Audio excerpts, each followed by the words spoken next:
Hey everyone, this is Josh from Before.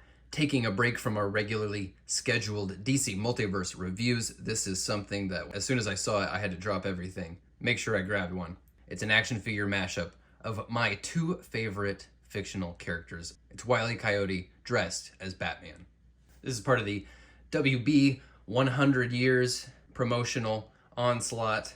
We can see him here in the packaging, the WB100 branding, and this was created by Headstart toys. I'm not familiar with them, haven't heard of them, so I'm not going to get my hopes up that this is just going to be one of the greatest action figures ever made, but I think it's going to be pretty fun. As you can see, they've got a whole series of these going on right now. Some DC characters and some Harry Potter characters. This is the only one I actually need, but I was prepared to pick up that entire 3-pack just to get this guy. Fortunately for me, a great friend of the channel, Cloud's DC Multiverse, let me know that this was available on figureneforall.com, which if you've never been there, it's one of those sites that when you first go there, you're like, is this really legit site? But I can confirm that I've had good experiences with them. They can be a pretty solid resource for things that are hard to find. Now, I just can't wait any longer. Got to get them out of the box, though. I should say, this is a pretty nice looking package, and it does look pretty good if you're the type that wants to keep this in the box. You see the entire figure, you see the prominently displayed numbered card, if numbers mean anything to you, and they don't really for me, because unless the number's 1, then it just kind of feels like backhanded, like, whoa, number 6,000, great. Anyway, we're getting them out. All right, we got them out of the box. This is a fairly large, somewhat chunky figure. Compare him to a 7-inch scale DC Multiverse Batman. Pretty substantially sized, nearly 8 inches.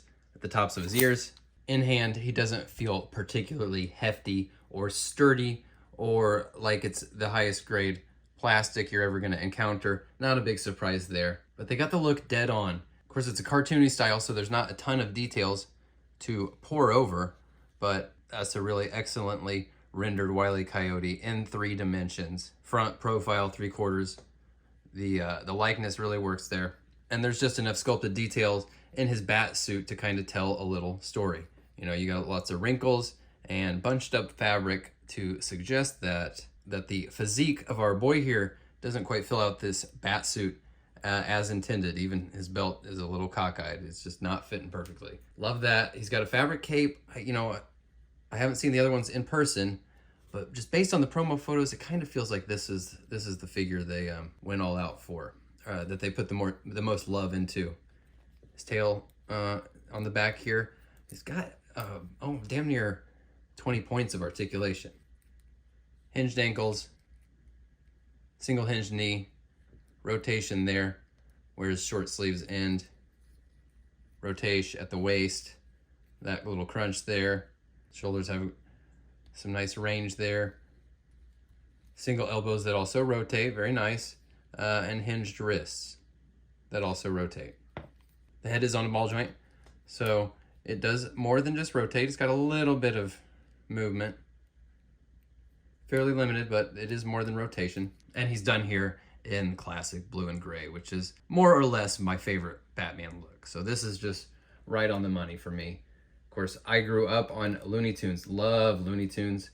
But of course, so many of those old cartoons have very dated cultural references that can be kind of like impenetrable to a young person or somebody that didn't grow up in that time period. Of course, the tale of Wile E. Coyote and Roadrunner strips all of that away down to the bare minimum plot.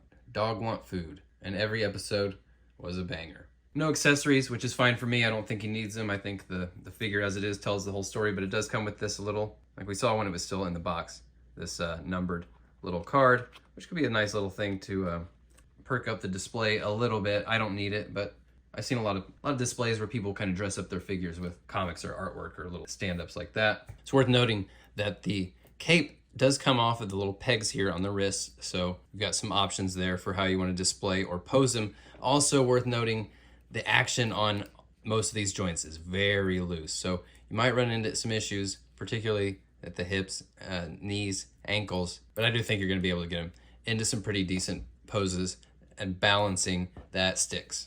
This is really wonderful. So like I said, I was willing to do whatever it took to get my hands on this guy. I was going to get the 3-pack, which frankly is a better value. Price on that is $45 for all 3.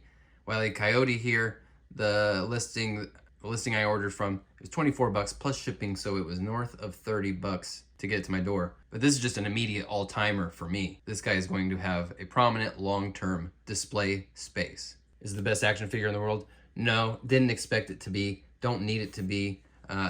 There's got some really solid range, frankly better than I expected.